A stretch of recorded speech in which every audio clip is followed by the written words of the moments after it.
Segunda carta de Paulo aos Coríntios. Não vos ponhais em julgo desigual com os incrédulos. Porquanto, que sociedade pode haver entre a justiça e a iniquidade? Ou que comunhão da luz com as trevas? Que harmonia entre Cristo e o maligno? Ou que união do crente com o incrédulo? Que ligação há entre o santuário de Deus e os ídolos? Porque nós somos o santuário do Deus vivente, como ele próprio disse: habitarei e andarei entre eles, serei o seu Deus e eles serão o meu povo. Por isso, retirai-vos do meio deles, separai-vos, diz o Senhor.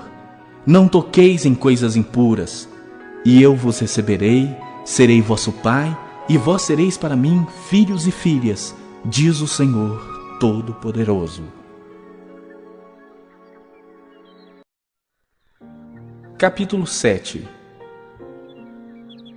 Tendo, pois, ó amados, tais promessas, purifiquemo-nos de toda impureza, tanto da carne como do espírito, aperfeiçoando a nossa santidade no temor de Deus. Acolhei-nos em vosso coração. A ninguém tratamos com injustiça, a ninguém corrompemos, a ninguém exploramos. Não falo para vos condenar, porque já vos tenho dito que estáis em nosso coração para juntos morrermos e vivermos. Muito grande é a minha fraqueza para convosco, e muito me glorio por vossa causa. Sinto-me grandemente confortado e transbordante de júbilo em toda a nossa tribulação.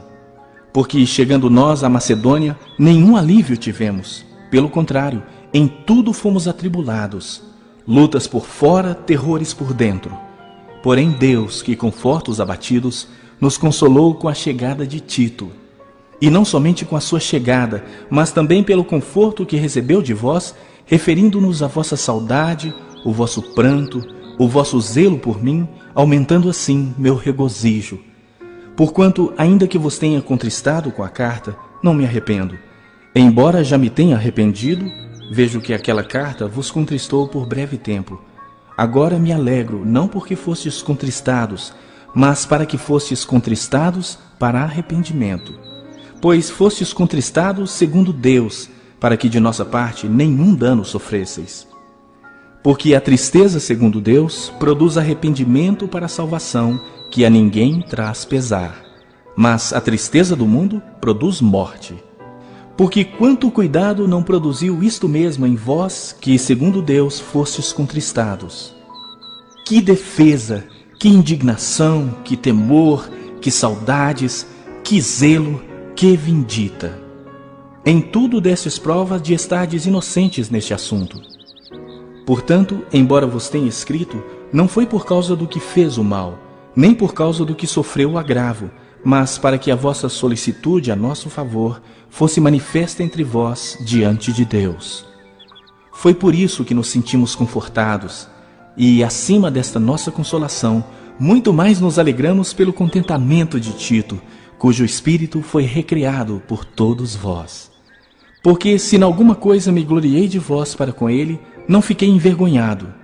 Pelo contrário, como em tudo vos falamos com verdade, também a nossa exaltação na presença de Tito se verificou ser verdadeira, e o seu entranhável afeto cresce mais e mais para convosco, lembrando-se da obediência de todos vós, de como o recebestes com temor e tremor. Alegro-me, porque em tudo posso confiar em vós. O segundo livro dos Reis, capítulo 19. Assim que o rei Ezequias ouviu o que eles contaram, rasgou as suas roupas em sinal de tristeza, vestiu uma roupa feita de pano grosseiro e foi para o templo de Deus, o Senhor. Ele mandou que Eliaquim, o encarregado do palácio, Sebna, o escrivão, e os sacerdotes mais velhos fossem falar com o profeta Isaías, filho de Amós. Eles também estavam vestindo roupas de pano grosseiro. A mensagem que o rei mandou entregar a Isaías foi esta: Hoje é um dia de sofrimento. Nós estamos sendo castigados. Estamos envergonhados. Somos como uma mulher que está para dar à luz, mas não tem forças para isso. O rei da Assíria nos mandou o chefe do seu exército para insultar o Deus vivo. Que o Senhor, nosso Deus, escute esses insultos e castigue quem os disse. Portanto, ore a Deus pelas pessoas do nosso povo que ainda estão vivas.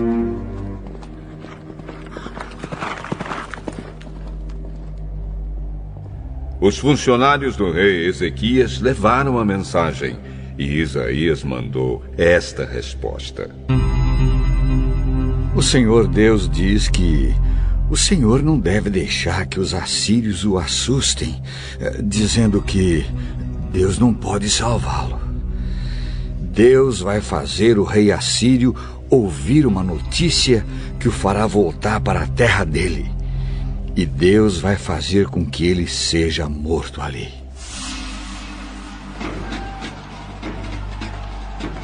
O oficial assírio soube que o rei da Síria havia saído de Laquis e que estava lutando contra a cidade de Líbina.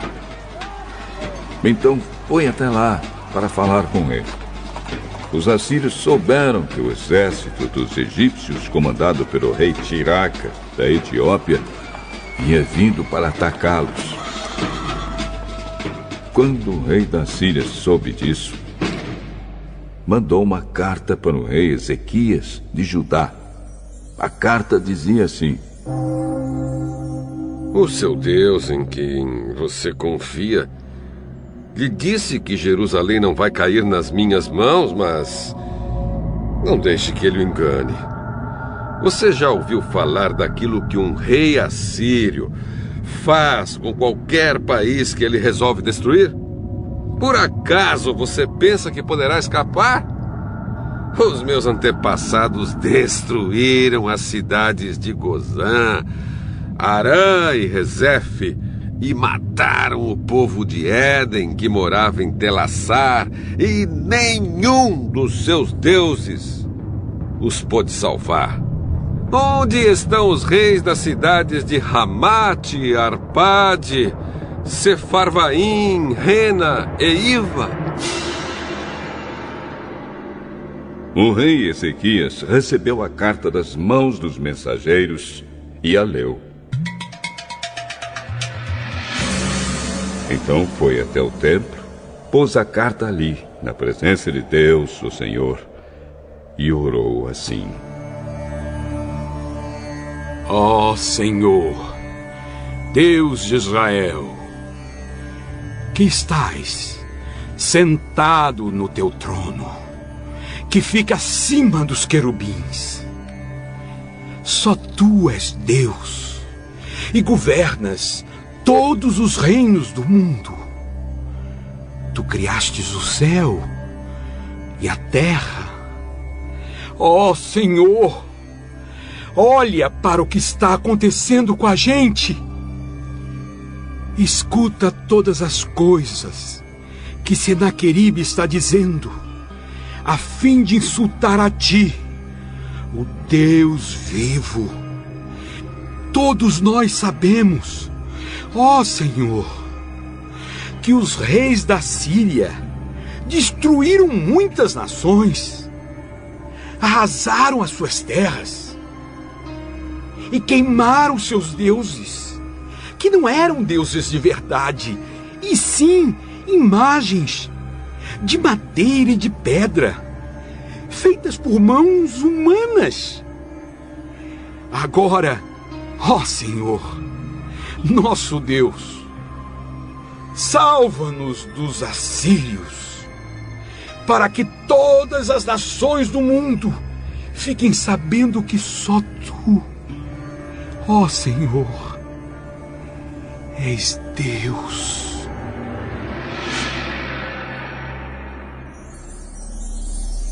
Então Isaías mandou uma mensagem para o rei Ezequias. Nela, ele dizia que, em resposta à oração do rei, o Senhor, o Deus de Israel, tinha dito o seguinte: a cidade de Jerusalém ri e caçoa de você, Senaqueribe. Contra quem você pensa que falou? Para quem você olhou com orgulho? A quem você pensa que ofendeu e insultou? Você fez tudo isso contra mim, o Santo Deus de Israel.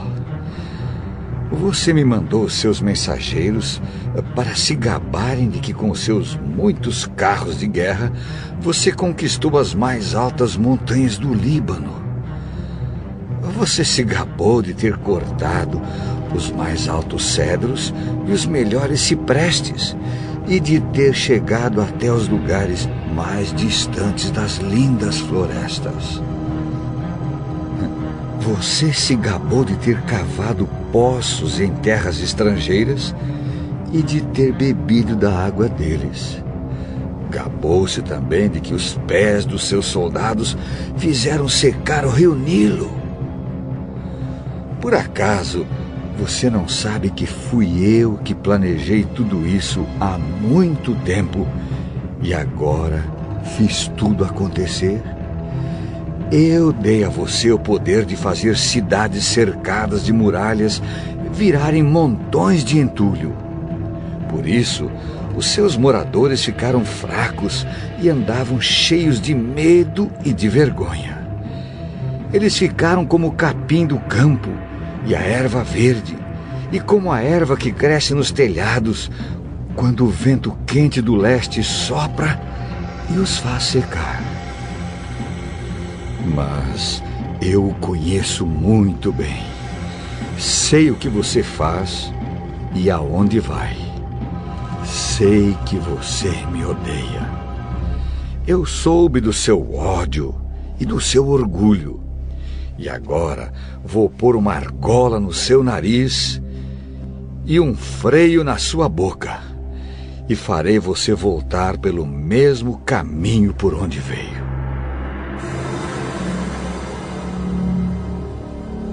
Depois Isaías disse ao rei Ezequias: este é o sinal daquilo que vai acontecer.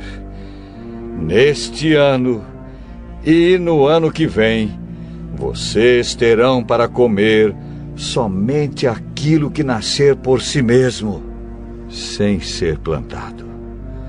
Mas, no ano seguinte, vocês poderão semear e colher cereais, plantar parreiras e comer as uvas.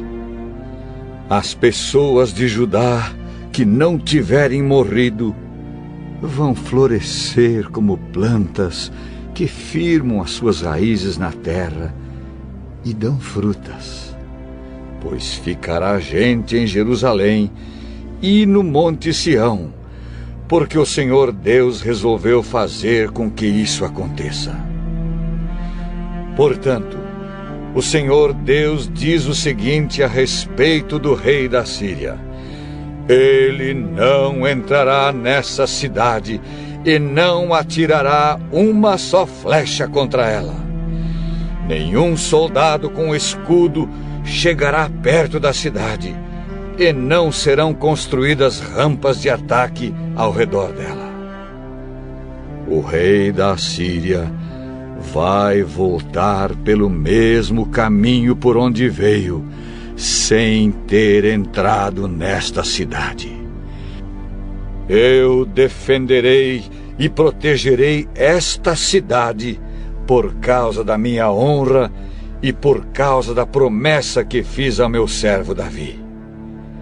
Eu, o Senhor, falei.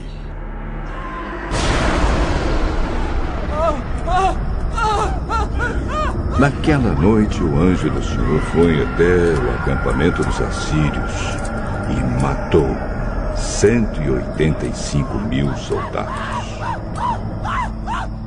De manhã, os que sobraram viram os corpos dos mortos. Então Senaqueribe, rei da Síria, se retirou, voltou para Nínive e ficou lá. Certo dia, quando ele estava adorando no templo do seu deus, Nisroque, os seus filhos, Adrameleque e Cerezer, o mataram à espada. E fugiram para a terra de Ararat. Outro filho seu, chamado Esar-Hadon, ficou no lugar dele como rei.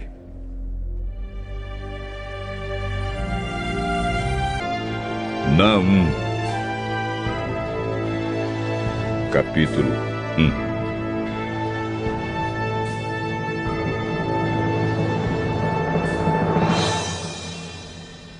Esta é a mensagem a respeito de Nínive que Deus, por meio de uma visão, deu a Naum, que era da cidade de Elcos. O Senhor é um Deus que não tolera outros deuses, um Deus irado que se vinga dos seus inimigos. O Senhor tira a vingança dos seus inimigos e na sua ira os castiga. O Senhor é paciente, mas poderoso, e não deixa os culpados sem castigo. Ele anda pelo meio de tempestades e de ventos violentos. As nuvens são o pó que os seus pés levantam. Deus repreende o mar e ele seca. Deus faz os rios ficarem secos. Os pastos de Bazã e do Monte Carmelo secam. As flores dos montes Líbanos ficam murchas. Na sua presença, as montanhas tremem e os morros se desfazem. Quando ele aparece, a terra e todos os seus moradores ficam arrasados. Quando o Senhor está irado, quem pode ficar de pé? Quem pode resistir à sua ira? A sua fúria se derrama como um rio de fogo. Diante dele, as pedras se arrebentam.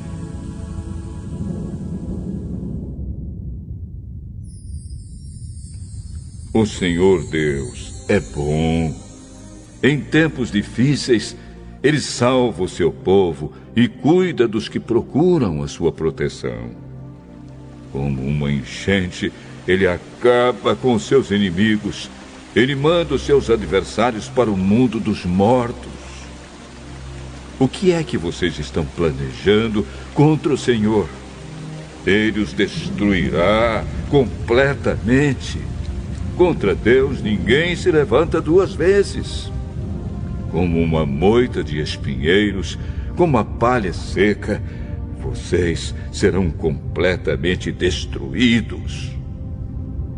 Da cidade de Nínive veio o homem de más intenções, que planeja o mal contra Deus, o Senhor. Portanto, o Senhor diz ao povo de Israel: os assírios serão destruídos e desaparecerão, embora sejam fortes e numerosos. Eu deixei que vocês sofressem, mas não farei isso de novo. Eu os salvarei do poder dos assírios. Eu os livrarei da escravidão.